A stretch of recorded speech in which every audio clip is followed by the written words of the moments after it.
Genesis chapter 17, Aleph Tav study, research. Verse 2 has it, and it gets translated as you. It's got, interesting, it has, even though it's 853, it has a letter between the Aleph Tav and then a letter at the end. So I think this is something else entirely.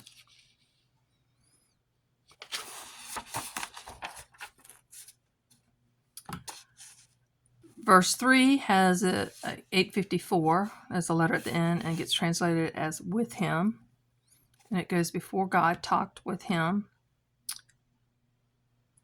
Abram fell on his, the entire verse is, and Abram fell on his face, and God talked with him, saying, in verse 4, as for me, and that gets, that's totally added by the English translators, me, behold, my covenant is with you, and it follows you, and you shall be a father of many nations. Very interesting. Now, we have the Judaism comes from the Jewish people, and out of Judaism came Christianity, and then later the Muslim faith, 600 something. So interesting how that all happened. And why? If you look at the history of any of those religions and the founders and their behavior, it's very interesting. Well, it's not hard to tell. I'm not going to say it. Anyway, that's another study.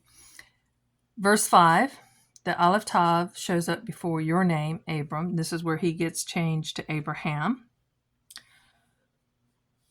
And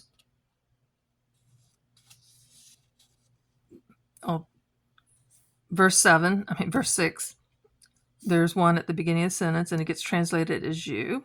I will make you exceedingly great, fruitful. I will make you, I will make fruitful. Remember the whole Yoda thing, how Hebrew is spoken? So this one gets translated as you. There is a Hebrew word for you that's not this. So this gets, I don't know, and in Hebrew they probably just would have skipped it. Verse 7, the et becomes before the covenant, God's covenant with Abraham. Verse 8 is in there twice, and neither time gets translated as anything in the English.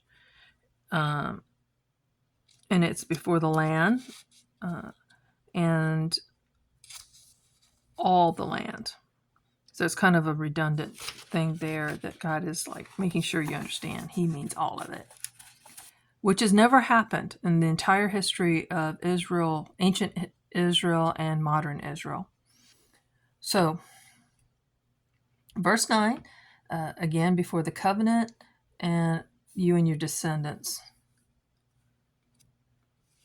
And then we have verse 11, in the flesh of your force, the circumcision gets ordained.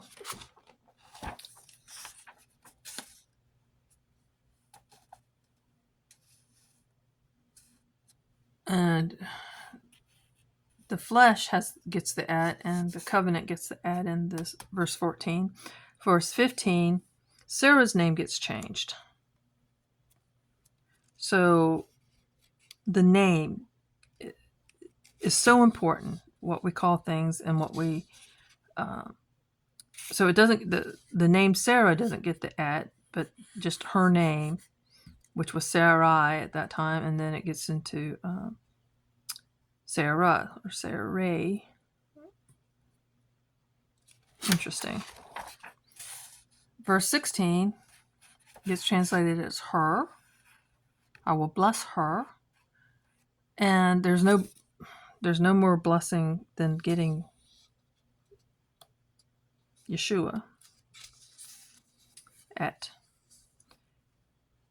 Then here's Isaac. His name gets it, and then covenant gets it again. Verse 20 gets translated as him, and will make fruitful, and him, and will multiply, and him exceedingly great. 12 princes. And this is about Ishmael. And as for Ishmael, I have heard you. Behold, I will bless him, and will make him fruitful, and will multiply him exceedingly. 12 princes shall he beget, and I will make him a great nation. So this is before Isaac has Jacob and Esau, and then before Jacob goes. So already the pattern is getting established. The 12 tribes. 1721. That one gets translated as but when normally it's and. Here it gets translated as with when it shouldn't have been. It's before Isaac. And it's before covenant again. That covenant is established through Jesus. So that just makes sense to me. Verse 22, with him.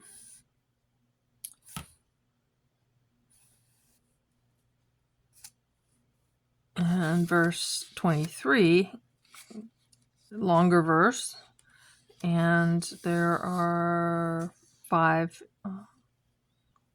and they're all, 4 are 853s, and one, the last one is 854, and it's before Ishmael, and all were born in his house, and all who brought with him his money, the flesh of their foreskins, they got circumcised, with him, at the end. Verse 25, it's before in the flesh of his foreskin. Verse 27, a son and circumcised with him. 853 and 854. So that ends chapter 17.